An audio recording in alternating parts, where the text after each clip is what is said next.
하나님의 말씀은 요한복음 6장 15절 말씀부터 21절 말씀이 되겠습니다.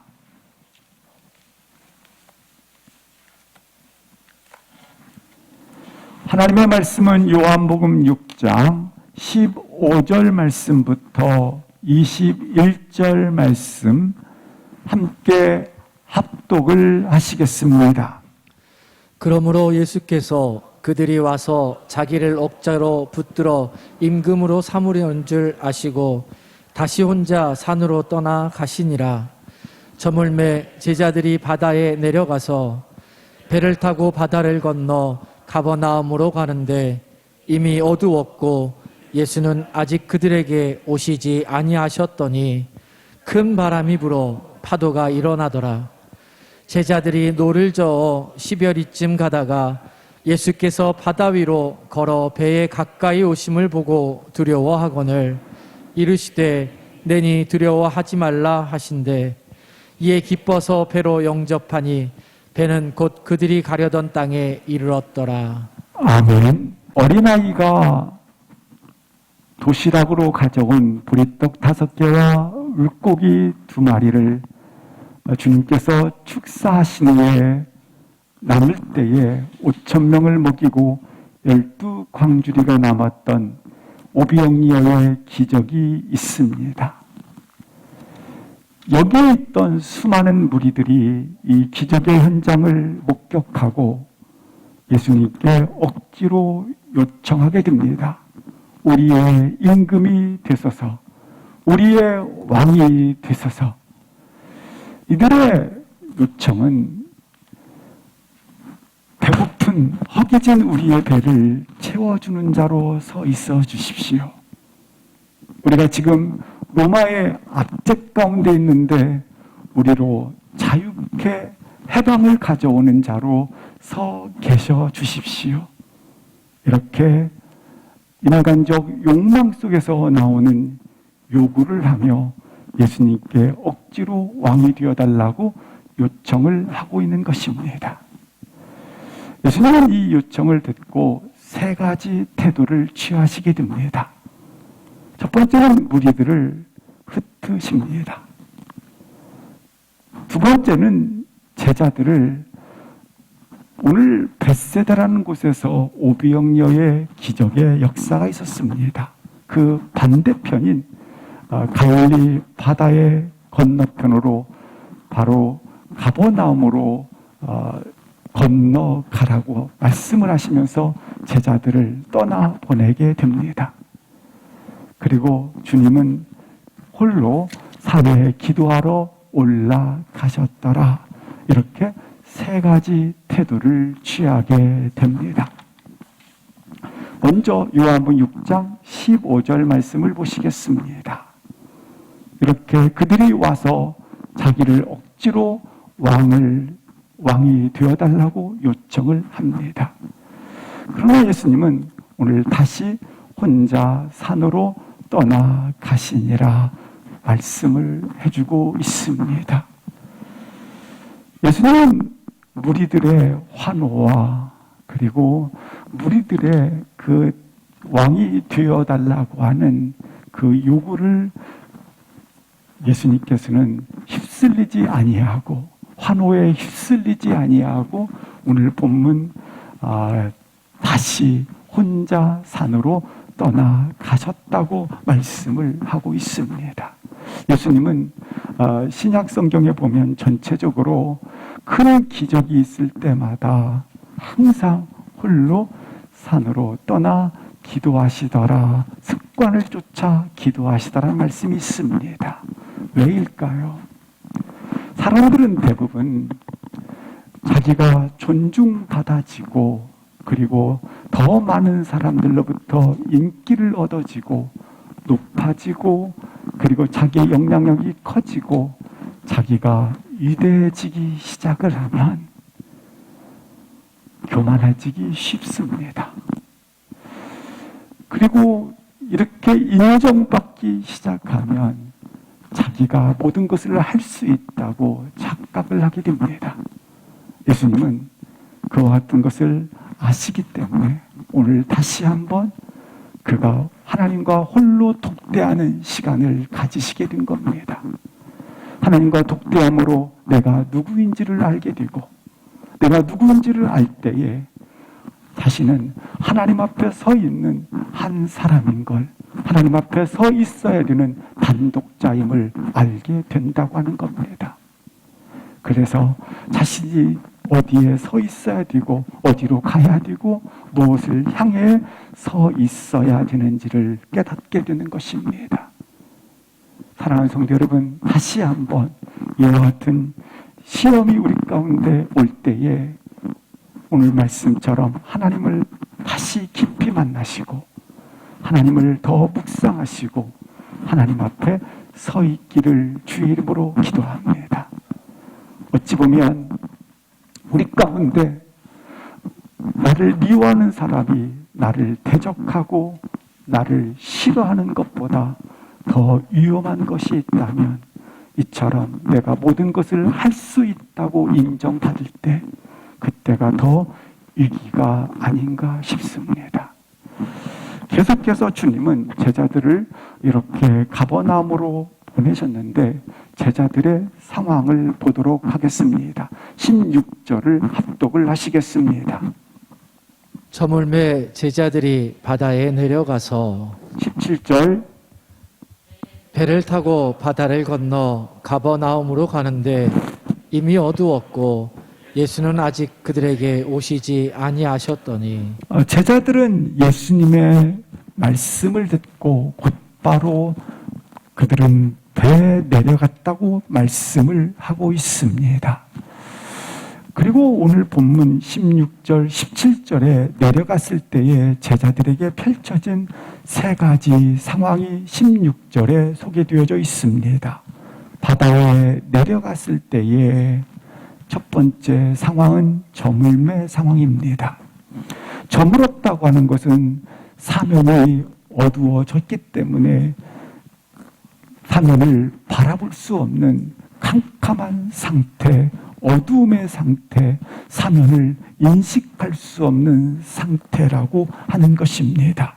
그런데 이 배는 동력이 있는 배도 아닙니다. 오늘날 우리 이런 배들은 그 위에 불빛도 있고 동력도 있지 않습니까? 그런데 이때 배는 노를 저어서 이렇게 움직이는 그런 자그마한 배들이 되겠습니다. 그 바다에 제자들이 지금 배를 가지고 항해를 하기 시작한 것입니다. 건너가기를 시작합니다. 근데 그 상황이 저물었다라는 것입니다. 17절에 보시면 두 번째 상황이 나와 있습니다. 이미 어두워졌더라. 지금 바다를 건너 가는 가버나움 지역에 가기 위해서 배를 가지고 뱃길을 가고 있는데 한복판에 육지를 떠나서 멀리 육지를 떠나서 한복판에 이르렀는데 어두웠다고 하는 것입니다. 그러니까 결국은 어떤 상황입니까? 사면이 이처럼 캄캄한 어두워져 있는 당황한 상태라는 걸 보여주고 있습니다. 세 번째, 예수님은 아직 그들에게 오시지 아니하였더라. 예수님이 함께 계시지 아니하였더라. 이러한 세 가지 제자들이 지금 겪고 있는 상황들을 설명해 주고 있습니다. 이 본문을 마가복음에는 그대로 이렇게 기록하고 있습니다. 좀 더 자세하게 마가복음에는 이렇게 됐는데 예수님께서 제자들을 가버나움으로 떠나 보낸 후에 예수님은 기도하러 산으로 가셨더라. 산에서 기도를 다 마치셨어요. 마치시고 47절에 보시면 저맘에 예수님께서 홀로 계시다가 기도를 마치신 후에 갈릴리 바다를 바라보고 있게 된 것입니다. 47절 보시겠습니다. 47절에 보면 8절에 보시면 이런 말씀이 있습니다. 제자들이 지금 바다 한복판에서 힘겹게 누워졌는 것을 보셨더라. 이렇게 말씀을 해주고 있습니다. 우린 여기서 귀한 것 하나를 보게 됩니다. 제자들이 뵙기를 가기 위해서 계획 세운 것이 아닙니다. 주님께서 가라 해서 가는 것뿐입니다. 그런데 이처럼 어둡다, 그리고 캄캄하다, 그리고 풍랑이 큰 바람이 불고 있어 저들로 죽기 직전에 있었더라. 이렇게 소개를 하고 있는 것입니다. 사랑하는 성도 여러분, 주님이 가라 해서 가는 그곳에서도 이처럼 눈물이 있고 캄캄함이 있고 큰 파도가 있고 이처럼 무서움이 있고 두려움이 있고 주님이 가라 해서 가는 그곳에도 이처럼 위기가 있다는 사실을 기억하기를 바랍니다.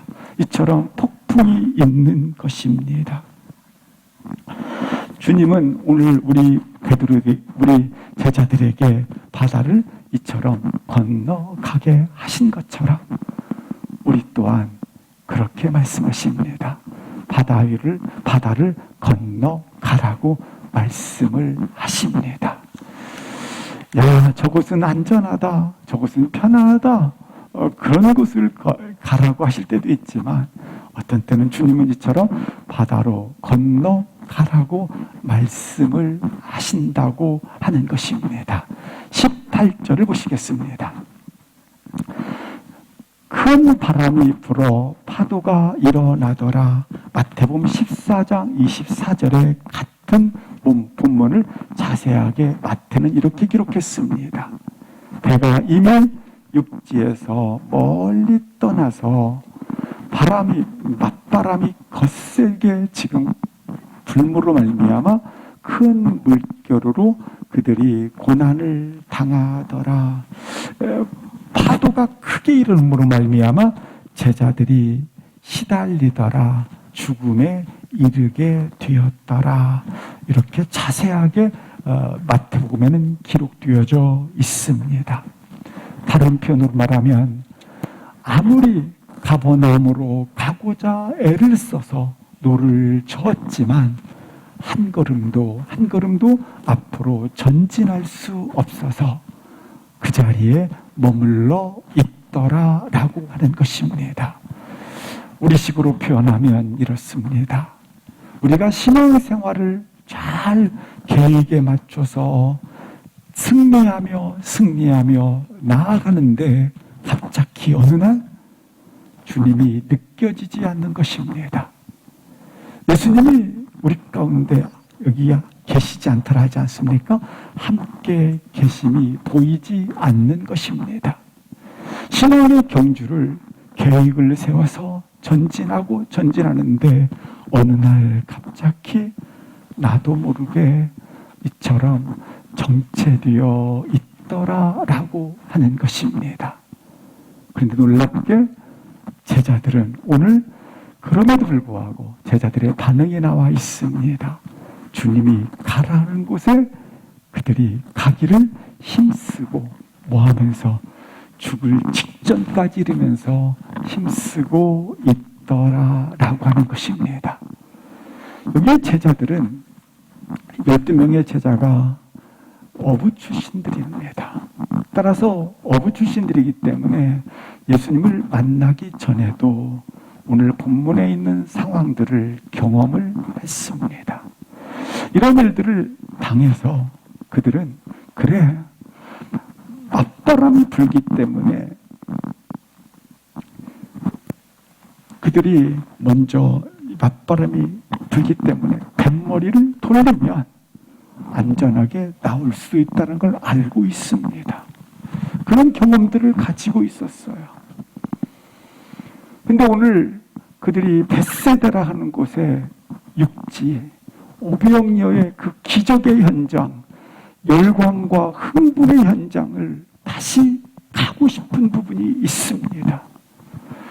그런데도 불구하고 예수님께서 가버나움으로 가라고 했기 때문에 제자들이 계속해서 바람을 맞으며 노를 젓고 있는 것처럼 사랑하는 성도 여러분, 주님이 가라고 말씀하시는 그 명령지에 흐트럼없이 다시 한번 말씀을 기억할 수 있기를 주의 이름으로 기도합니다. 얼마든지 그들은 자신들의 경험을 가지고 뱃머리를 돌려서 거기를 위기를 벗어날 수 있는, 그래서 그들이 원한다면 그 열광과 흥분과 그리고 그들을 감교시켰던, 그들의 만족이 채워졌던 그곳으로 갈 수도 있었습니다. 그러나 그들은 오늘 본문의 말씀처럼 그들은 계속해서 노를 저어 가라앉는 곳으로 발걸음을 향하고 있는 제자들의 반응을 볼 수 있는 것입니다. 우리 신앙생활에서 마치 이렇습니다. 이렇게 힘쓰는데, 이렇게 예수님이 느껴지지 아니하고 그렇게 계획된 믿음의 경주를 하고 있는데, 이처럼 정체됨이 느껴질 때마다 앞으로 전진하지 못하고 계속해서 정체되어 있다고 느낄 때마다 꼭 기억하십시오. 예수님이 가라한 곳에 말씀을 놓치지 마시기를 주의 이름으로 기도합니다. 하나님의 분명한 뜻이 있으시기 때문에 그러하다고 하는 것입니다. 그래서 신앙생활이라고 하는 것은 내가 주님을 붙드는 게 아닙니다. 주님이 날 붙드신 것입니다. 주님이 날 붙들었고, 주님이 날 부르셨고, 주님이 날 먼저 하셨고, 주님이 날 먼저 사랑하셨고, 주님이 날 이처럼 붙들고 계시다는 사실을 신뢰할 수 있는 것입니다. 계속해서 19절 말씀을 보시겠습니다. 제자들이 계속해서 노를 젓고 있습니다. 그래서 육지에서부터 10여리쯤 떨어진 바다 한복판에 그들이 이르렀더라.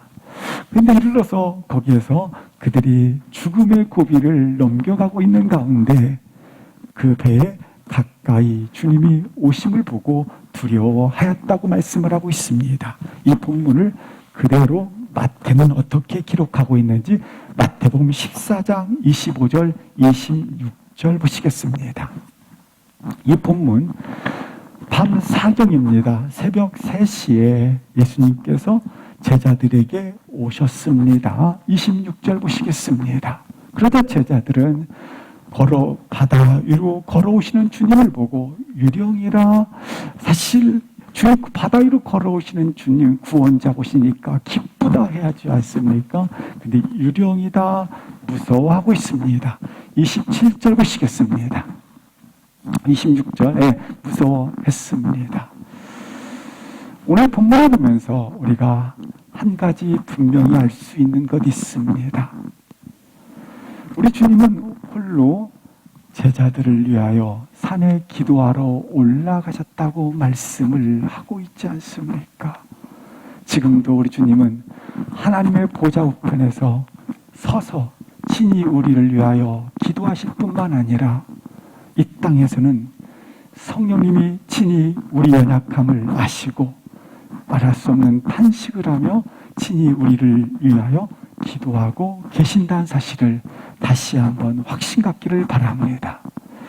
동시에 오늘 본문을 보시기 바랍니다.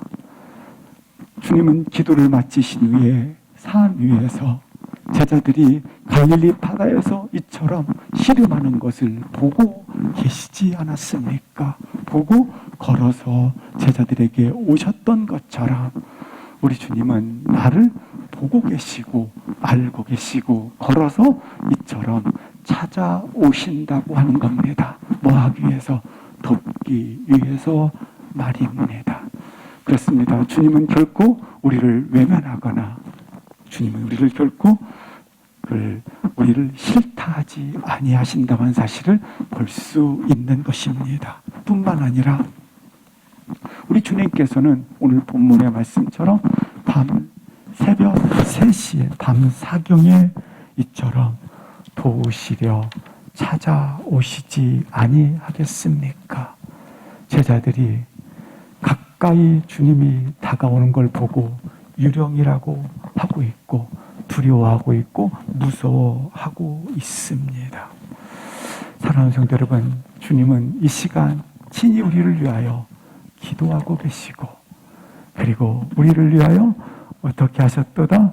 하나님의 인도 따라 나로 하여금 걷게 하기 위하여 이처럼 찾아오시고, 그 새벽 3시에도 찾아오셔서 나를 붙잡아 주신다는 사실을 신앙의 경주 속에서 늘 놓치지 마시기를 주의 이름으로 기도합니다. 이렇게 찾아오시는 주님을 보고 제자들은 놀라 유령이라 이렇게 무서워하였다, 두려워하였다 말씀을 하고 있습니다. 혹시 나의 신앙의 현 주소가 무서워하고 있습니까? 두려워하고 있습니까? 아니, 기뻐해야 될, 주님이 오시니까 기뻐해야 되는데 보고 놀라 유령이라 생각을 하고 계십니까? 이게 어찌 보면 나의 신앙의 현 주소요, 나의 신앙의 모습인지도 모르겠습니다. 그렇습니다. 갑자기 큰 바람에 부딪히면 나도 모르는 순간 주님이 내 존재 속에서 없어지고, 내 시야 속에서 주님이 보이지 않고 오히려 문제만 내 눈에 가득할 때가 있습니다. 이런 갑작스러운 이러한 문제에 부딪히면, 큰 파도에 부딪히면 우리 가운데 이처럼 그 문제에 집착한 나머지 주님이 함께 계시는 것들이 보이지 않고 느껴지지 않을 때가 있습니다. 그때 사랑하는 성도 여러분, 오늘 다시 한번 기억할 수 있기를 바랍니다. 주님은 친히 나를 위해서 기도하고 계셨으며, 주님은 놀랍게 가까이 걸어서 찾아오고 계시고, 그리고 이렇게 보고 놀라워하는 제자들에게 주님은 오늘 또 나의 이름을 손을 펼치사 붙잡고 계시다는 사실을 기억할 수 있기를 바랍니다. 시편 기자는 이렇게 고백을 하고 있습니다. 시편 44편 23절 24절에 보면 시편 기자는 고난의 이유를 알 수가 없었습니다. 욥기에 있는 욥이 하나님의 나에게 닥친 이 시련과 이 문제와 이 고난을 이해할 수가 없었습니다. 우리도 그와 같을 때가 많이 있습니다. 왜 나에게 이 시련과 이 고난과 이 위기를 한 번으로 마치는 것이 아니라 연속적으로 이 시련이 내게 닥치는가 이해할 수 없어서 시편 기자가 이렇게 외치고 있습니다. 같이 한번 읽겠습니다. 시작. 주여 깨소서 어찌하여 주무시나이까? 일어나시고 우리를 영원히 버리지 마소서. 어찌하여 주의 얼굴을 가리시고 우리의 고난과 압제를 잊으시나이까? 우리가 고난당하고 압제를 당하고 있는데 어찌하여 주무십니까? 알 수 없다라는 거예요. 왜 고난과 그 시련이 내게 닥쳤는지를. 그런데 우리가 한 가지 아는 것 있습니다. 거룩한 백성들이 그 고난과 시련에 대해서 그 원인이 어디에 있는지, 그 이유가 어디에 있는지 모든 걸 다 알 수는 없지만, 이해할 수는 없지만 우리는 세 가지를 깨닫게 됩니다. 그렇습니다. 첫 번째는 공평하신 하나님이 우리 가진 모든 것들을 고난을 통해서 하나님이 주셨구나, 하나님이 역사하셨구나, 하나님이 일해 주셨구나라는 것을 알게 하신다고 하는 겁니다. 그것이 시편 103편 6절에 이렇게 기록하고 있습니다. 시편 103편 6절에 여호와 하나님은 공의로운 일을 행하시는 분이시구나. 또 하나 고난의 이유를 전부 다 이해할 수 없고 알 수 없어서 여호와께서 마치 주무시는 것처럼 그렇게 시인이 고백을 하면서도 두 번째 깨달은 것이 있다고 말씀을 하고 있습니다. 우리 주님은, 공의로우신 하나님은, 그는 놀랍게 나의 고통을 아시고 들으시고 우리와 함께 하신다란 확신을 가지게 되었도다. 그것이 요한복음 14장 18절에 이렇게 말씀하고 있습니다. 내가 너희를 고와 같이 버려두지 아니하고 너희에게 함께 있으리라. 지금 제자들은 오병여의 현장 속에서 예수님이 왕으로 등극만 한다면 그들의 그동안 시달렸던 삶들이, 그동안 힘들고 그리고 어려웠던 삶들이 한순간에 우리의 시대가 열리는구나, 나의 신세가 활짝 펴지는구나, 그렇게 기대를 했습니다. 그런데 제자들을 기대와 달리 예수님은 우리들을 가버나움으로 내려보내시고 주님은 기도하러 산에 올라가신 것입니다. 자신들의 기대가 좌절된 겁니다. 꺾여버린 것입니다. 실망이 가득한 것입니다.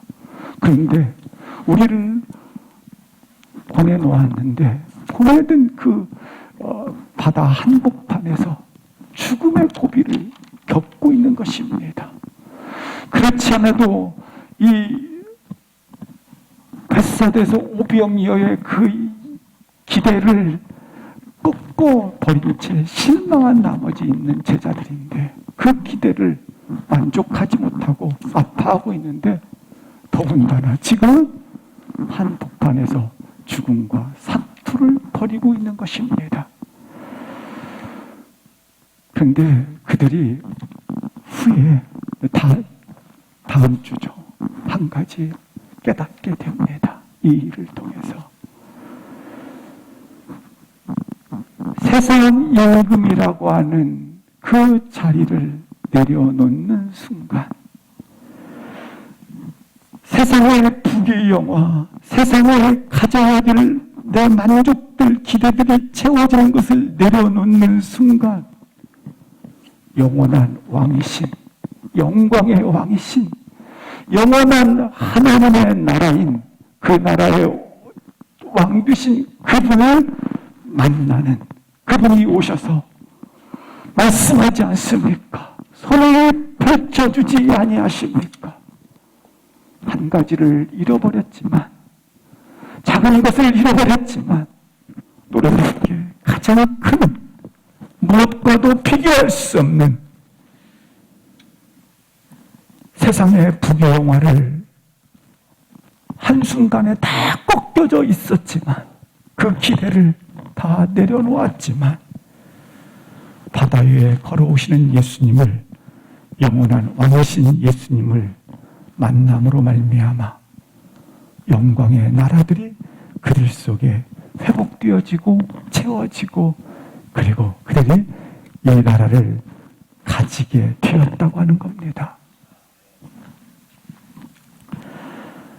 비록 제자들은 자기들의 기대를 잃어버렸지만 그러나 이처럼 큰 것을 얻게 된 것을 볼 수 있습니다. 20절을 합독하시겠습니다. 내니 두려워하지 말라 하신대. 이렇게 두려워하고 무서워하고 유령이라고 그렇게 떨고 있는 제자들에게 주님이 오셔서 이르시되 내니 두려워하지 말라 약속을 해주시고 계십니다. 이 제자들은 지금 약 6시간, 7시간 그 새벽 3시니까 기적이 전날 9시에 일어났다고 한다면 뭐 지난 시간 9시, 12시, 12시, 3시니까 6시간 내지 7시간 후가 되지 않습니까? 제자들은 오병이어의 그 열기, 그 흥분 가지고 있는데 갑자기 주님이 가버나움으로 가라 명하신 겁니다.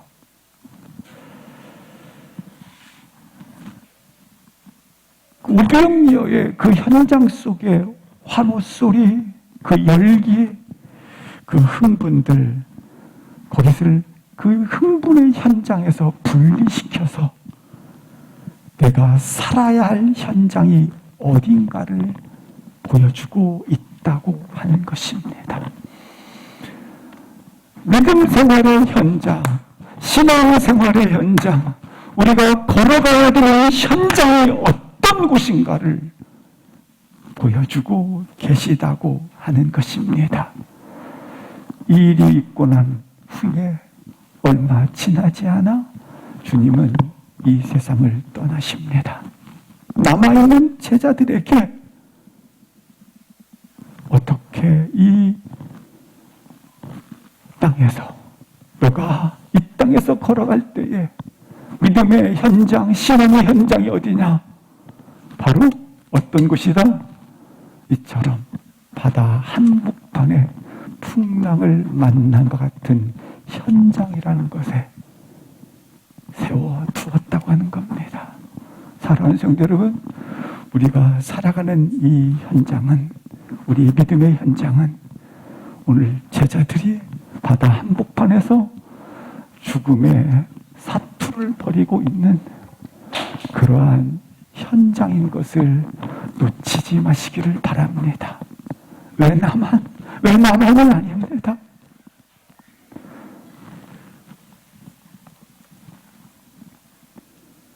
아니,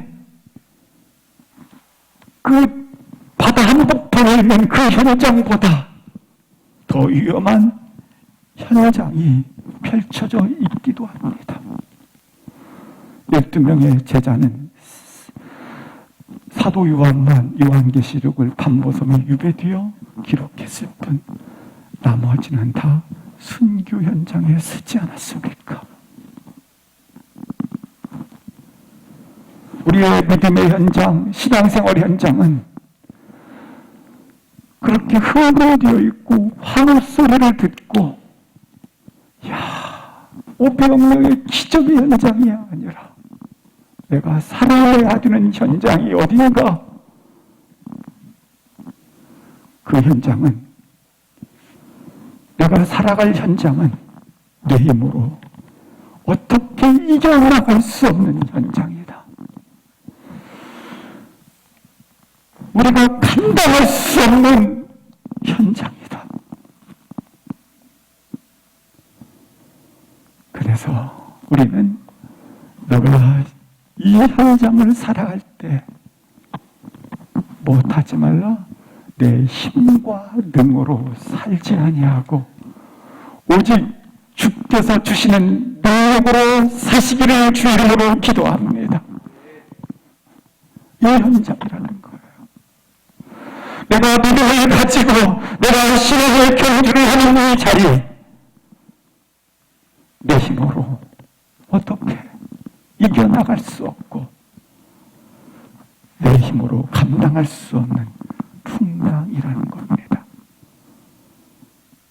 그래서 뭐 하는가요? 찾아오셔서 약속하십니다. 내니 두려워하지 말라. 내니 두려워하지 말라. 주님과 함께 있으면 어떤 상황이 전개된다 할지라도 두려워하지 않습니다. 주님이 함께 계시다면 어떤 가운데서도 두려움은 우리 가운데 없어지게 되는 것입니다. 시편 23편 4절 말씀에 이렇게 말씀하고 있습니다. 시작. 내가 사망의 음침한 골짜기로 다닐지라도 해를 두려워하지 않을 것은 주께서 나와 함께 하심이라. 주의 지팡이와 막대기가 나를 안위하시나이다. 비록 너의 현장이 사망의 음침한 골짜기의 현장에 서 있다 할지라도 주와 함께 계심으로 두려워하지 아니하리라. 사망의 음침한 골짜기의 현장이 네가 있을지라도 주께서 나와 함께 하심으로 두려워하지 않을 것이다. 이 땅에 살아가는 모든 사람 가운데 두렵지 않은 사람이 어디 있습니까? 가졌으면 가진 대로 두렵고, 가진 것을 잃어버리면 더 두렵고, 인기가 있어도 두렵고, 인기를 떨어지는 것 같으면 더 두렵고, 돈이 있어도, 또한 권력이 있어도, 명예가 있어도, 세상 사람들이 부러워하는 거 다 가지고 있다 할지라도 두렵지 않은 사람은 한 사람도 없습니다.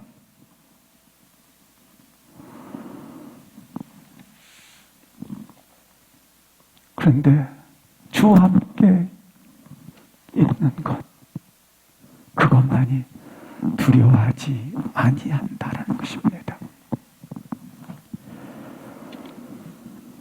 베드로는 여행에 있고 난 후에 그가 의심 가운데 물에 빠지지 않습니까? 죽게 되었을 때 살려달라. 주와 함께 있는 그는 놀랍게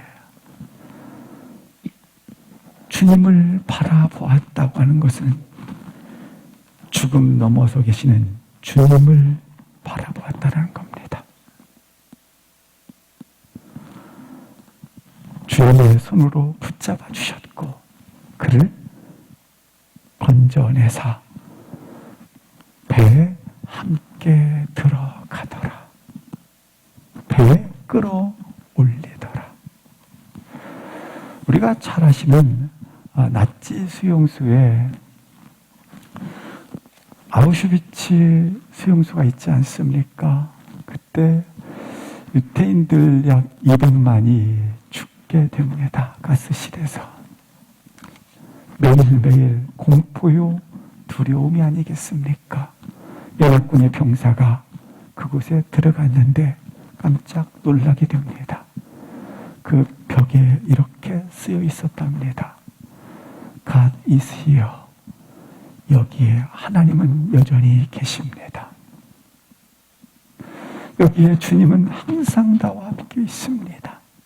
비록 죽음이 면제되거나 비록 여기에 나와 있는 것처럼 광풍이 면제되거나 그 상황이 면제되는 것은 결코 아닙니다.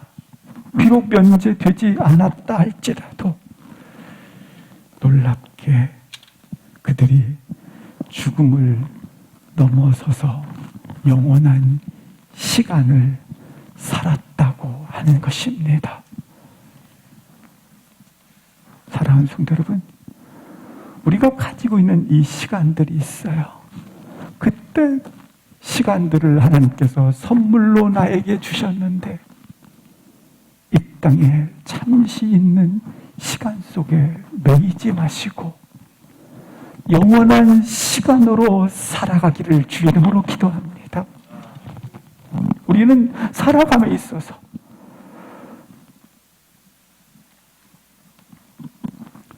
오늘 말씀이 그와 같은 것입니다. 비록 이 풍랑은 면제시켜준 것은 아닙니다. 제자들에게. 그러나 제자들에게 약속하신 말씀, 내니 두려워하지 말라. 그 약속을 주시기 위해서 주님이 걸어서 오셔서, 무리를 걸어 오셔서 너희 두려워하지 말라고 말씀을 하고 있는 것입니다. 주님이 가라 하신 그 길, 분명히 제자들에게 좁은 길입니다. 광야길입니다. 그런데 주님이 약속한 것이 있습니다. 그대에게 평강이 있을지어다. 그대에게 뭐가 있을지어다? 샬롬. 그렇습니다. 우리는 주어진 모든 길을 샬롬, 걸어가시기를 주 이름으로 기도합니다. 무평안으로 걸어갈 수 있는 유일한 길을 주께서 약속한 말씀을 의지하는 것입니다. 붙잡는 것입니다. 시편 121편 1절 2절을 합독하시겠습니다. 향하여 눈을 들리라. 나의 도움이 어디서 올까? 나의 도움은 천지를 지으신 여호와에게서로다. 이 천지를 지으신 여호와로부터 도움이 오는데 언제까지 오는가? 8절 합독하시겠습니다. 여호와께서 너의 출입을 지금으로부터 영원까지 지키시리로다. 내가 지금 주어진 이 생애뿐이면 나의 생애가 얼마나 헛되고 헛됩니까? 이 생애뿐이라면, 이 생에서 이게 전부라면 지금처럼 좀 더 돈을, 좀 더 명예를, 좀 더 안전을, 좀 더 내가 인기를, 좀 더 다른 사람보다 좀 더 만족을, 그걸 갈망하며 살겠지만 이 세상뿐이라면, 그런데 우리는 누구나 영원까지 시간을 가지고 영원한 시간을 가진 자로 살기 때문에 나의 도움은 어디 있을까? 내 생애가 강건하면 7, 80입니다. 아니 100세입니다. 100세가 나를 영원까지 보장해 주지는 않습니다. 우리 인생 가운데 어디에도 보장해주는, 영원까지 보장해주는 데가 없어요. 우리 인생 가운데 보십시오. 뭐가 영원까지 보장해 주십니까? 주장해 주고 있어보면 말해보세요. 여호와의 나의 도움이시라 언제까지 영원까지 보장해 주시는 것입니다. 여호와께서 영원까지 보호하시고 지키시고 보장해 주시고,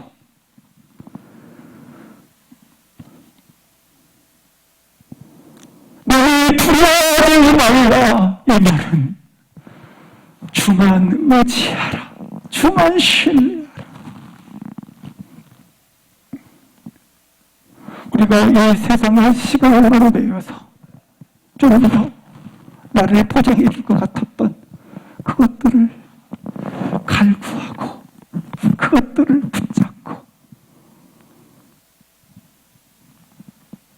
거기에 묶여 살지 말고, 거기에 놓여 살지 말고 무리를 걷는 자처럼 영원까지 걷는 자로,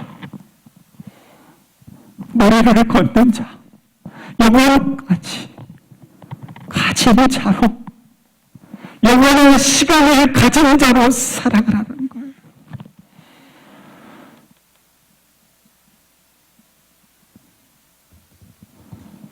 사랑하는 성도 여러분, 다시 한번 영원까지 시간을 가진 자로 걸어가시기를 주 이름으로 축복합니다.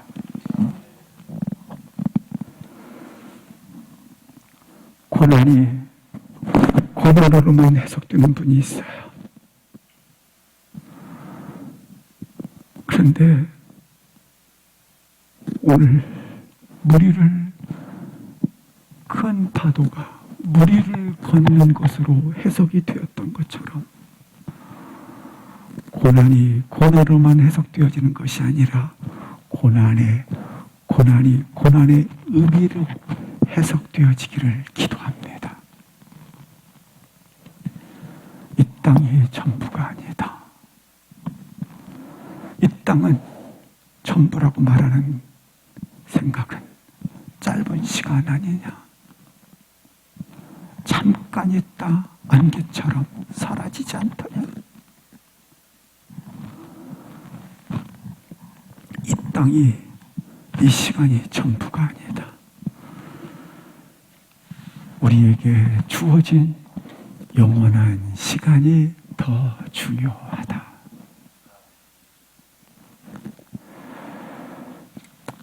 마지막으로 한 가지만 더 보시겠습니다. 제자들은 불과 몇 시간 전에 오병이어의 열기를 목격했습니다. 그런데 이러한 바다 한복판에서 큰 바람이 불자 당황을 하게 되었고, 그러자 그들은 일순간에 하나님께서 하나님께서 어떻게 하셨습니까? 예수님께서 물이 변하여 포도주 되었다. 기적의 사건. 그리고 병든 자를 치유하셨다. 은혜의 사건. 그리고 오병이어의 이와 같은 하나님의 기적의 사건, 축복의 사건들을 이 순간에 다 잊어버렸다고 하는 겁니다. 우리가 그럴 수 있습니다. 우리가 어떤 문제에 부딪히면 항상 현실에만 급급할 뿐이지, 주님의 은혜로 붙드셨고, 주님의 친히 사랑하려가 기도하셨고, 주님의 새벽 3시에 찾아오셨고, 주님의 사랑을 베푸셨고, 함께 하셨고, 이 모든 걸 이 순간에 다 주님에 대한 인식을, 주님에 대한 존재를 다 잃어버린다는 것입니다.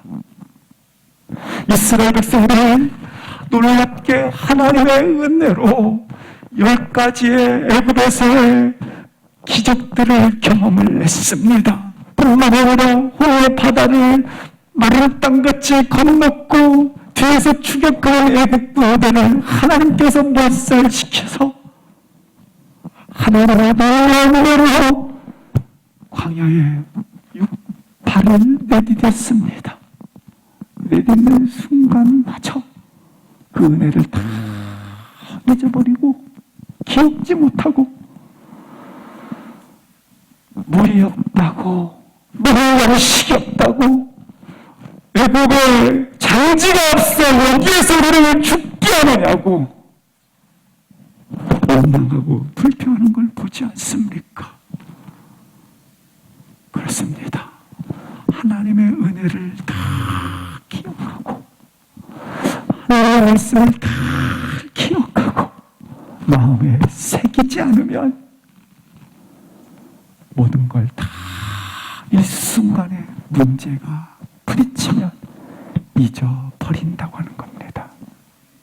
그러므로 사랑하는 성도 여러분, 신앙의 경주를 할 때 다시 한번 하나님의 말씀을 다 기억하고 또 새기고 마음판에 둘 수 있기를 주 이름으로 기도합니다. 여전히 내가 위기에 있다 할지라도 염려하지 아니할 것은, 두려워하지 아니할 것은 하나님이 이전에 베푸셨던, 말씀하셨던, 그리고 내가 말씀을 통해서 마음판에 새겼던 말씀들을 그가 새벽 3시에 찾아오셨고 지키셨고 보호하셨던 그 사실들을 잊어버리지 마시기를 바랍니다. 요한복음 6장 20절을 보시겠습니다. 우리 읽고 마치겠습니다. 시작. 이르시되 내니 두려워하지 말라 하신대. 요한복음 14장 1절. 너는 마음에 근심하지 말라. 하나님을 믿으니 또 나를 믿으라. 마태복음 11장 28절. 수고하고 무거운 짐진 자들아 다 내게로 오라. 내가 너희를 쉬게 하리라. 아멘. 함께 일어나 기도하시고 찬양하시겠습니다.